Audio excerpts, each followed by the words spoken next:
मैं भारतीय राष्ट्रीय कांग्रेस के कद्दावर नेता, राजस्थान के कई बार के मुख्यमंत्री माननीय अशोक गहलोत साहब से आग्रह करूंगा कि वो आपके समक्ष अपना संदेश रखें।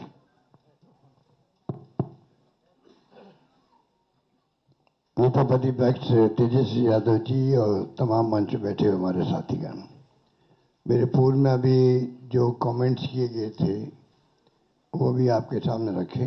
सबकी भावना आपको मालूम पड़ी। मुझे खुशी है कि मुझे भी आज आने का अवसर मिला आपके बीच में। और जो हालात है देश के और प्रदेश के, उससे चिंतित होना लाजमी आपका भी, जो हमारा चौथा स्तंभ कहलाता है। हालात बड़े गंभीर है देश के अंदर। एनडीए गवर्नमेंट जिस प्रकार चल रही है, डेमोक्रेसी को खतरा है। पूरी तरह देश दुर्विकरण में आ गया है। लोग चिंतित है। देश किस दिशा में जा रहा है कोई नहीं जानता है। किस दिशा में जाएगा किसी को नहीं मालूम है। उस रूप में हम चल रहे हैं। आलोचना कर दो, जेल में जाओ, चाहे वो पत्रकार हो, साहित्यकार हो या कोई एक्टिविस्ट हो। इन हालातों में देश चल रहा है, तो हम सबकी जिम्मेदारी बनती है ऐसे वक्त में देश क्या चाहता है उसका भी हम ख्याल रखें। पूरा मुल्क अभी बिहार की तरफ देख रहा है कि बिहार में चुनाव होंगे, किस करवट फैसला होगा। बिहार में आप मुझसे ज़्यादा जानते हैं क्योंकि यहाँ के रहने वाले भी हैं, एक्सपर्ट भी हैं, मीडिया के साथी भी हैं।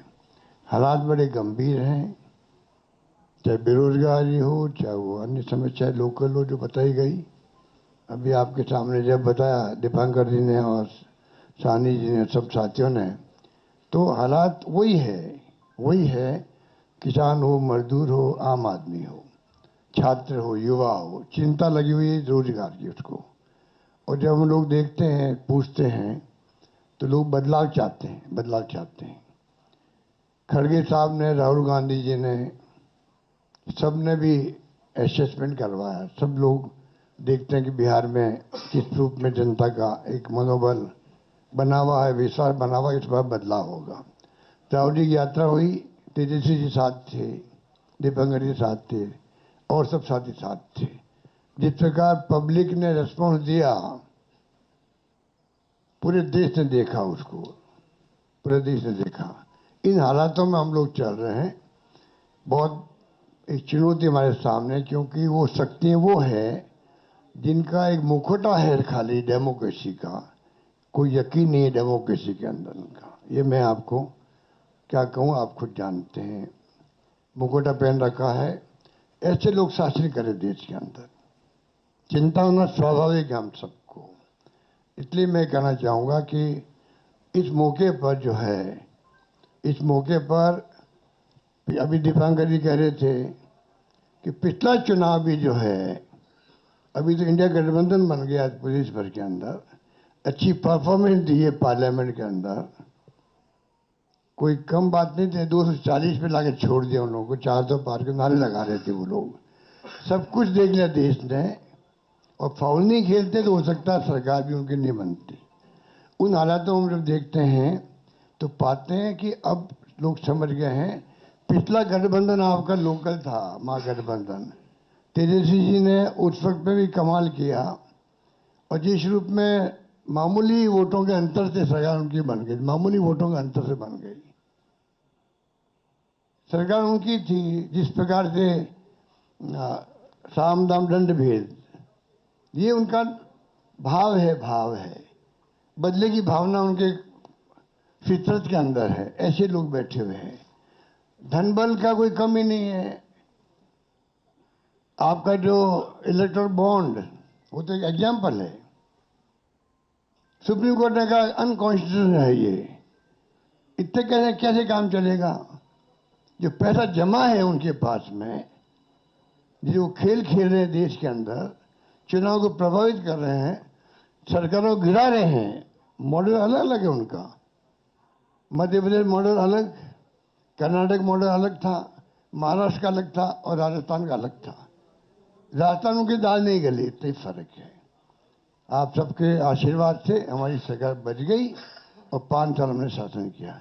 उन्होंने कमी नहीं रखी थी सरकार गिराने के लिए। उस माहौल में देश में जो हालात बन रहे हैं, ये भी मॉडल है चुनाव जीतने का भी। किस प्रकार फाउल खेलो, किस प्रकार गुमराह करो, लोगों को भ्रमित करो, झूठे वादे करो, झूठे आरोप लगाओ विपक्ष पर। यही राजस्थान में भी किया हमारे वक्त। मैं तो अपने अनुभव से कह सकता हूं, हमारी सगा बन सकती थी इसे बात। तो उन हालातों में लोग, जो प्राइम मिनिस्टर हो, चाहे गृह मंत्री हो या इनके खुद के लोग हों, जिस प्रकार ये राजनीति कर रहे हैं, जनबल के आधार पर कर रहे हैं, आप हम सोच नहीं सकते। जो अनुभव बताता मैं मध्य महाराष्ट्र का भी, कोई सोच नहीं सकता किस प्रकार ये धनबल का उपयोग करते हैं चुनाव जीतने के लिए। चुनाव आयोग की हालत आप जानते हो। ऐसा चुनाव आयोग, मैं 50 साल से राजनीति कर रहा हूं और मैंने देखा है केंद्रीय मंत्री के रूप में भी और मुख्यमंत्री 3 बार मैं रहा हूं। ऐसा माहौल इलेक्शन कमीशन में, इतनी बदतमीजी, इस प्रकार का व्यवहार विपक्ष के साथ में मैंने कभी नहीं देखा आज तक। उनके पत्र भी आएंगे खड़गे साहब के पास में, किसी के पास में, तो लैंग्वेज लिखी होगी, वो आप सोच सकते हो कि क्या स्थिति बनती है, क्या लिखते हैं। प्रेस कॉन्फ्रेंस करेंगे, क्या आरोप लगाते विपक्ष पे, ऐसा कभी आज तक नहीं हुआ। लोगों को विश्वास उठ रहा है इलेक्शन कमीशन में भी।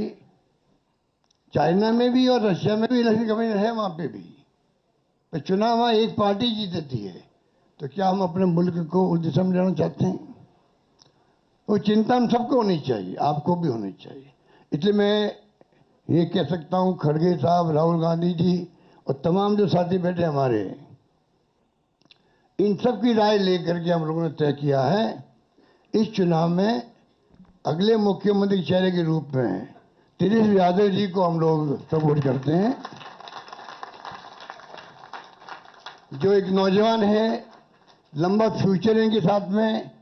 और मेरा अनुभव से मैं कह सकता हूं, जिसका लंबा फ्यूचर होता है, पब्लिक उनको साथ देती है। ये नौजवान है, कमिटमेंट रखते हैं।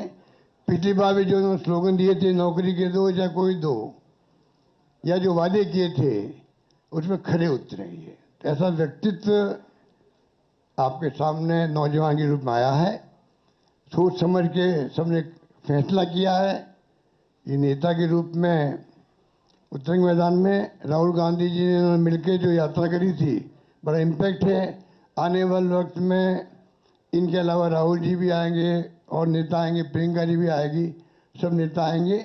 और हम सब जो बैठे स्टेज पर, सब मिलकर संकल्प किए हुए हैं कि जो हालात देश के हैं, देश हित के अंदर और देश चाहता है उसके अनुसार हम चाहेंगे कि बिहार में ये जो लंबे समय तक नीतीश कुमार जी रहे हैं सत्ता में, अब कुछ कर नहीं पा रहे। अब तो हम पूछना चाहते हैं अमित शाह जी से, इनकी पार्टी के अध्यक्ष जी से, क्या बताइए, हमारा नेता तो हो गया तेजस्वी यादव, आपका नेता कौन है बता दीजिए।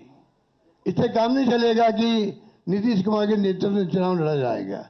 अगला मुख्यमंत्री का उम्मीदवार आपका कौन है, ये उनको बताना पड़ेगा। ये हमारी मांग है। और मांग क्यों है? इसलिए है, आपने देखा महाराष्ट्र के अंदर जो शिंदे थे, वो मुख्यमंत्री तत्कालीन, इन नेताओं ने कहा शिंदे के लीडरशिप में चुनाव लड़ा जाएगा। मैसेज दिया गया ये मुख्यमंत्री बनेंगे, और बाद में मुख्यमंत्री बना दिया और किसी को। यही बात लागू यहां हो रही है।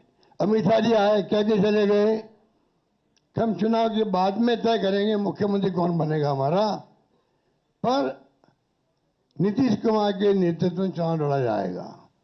तो महाराष्ट्र का एग्जाम्पल सबके सामने।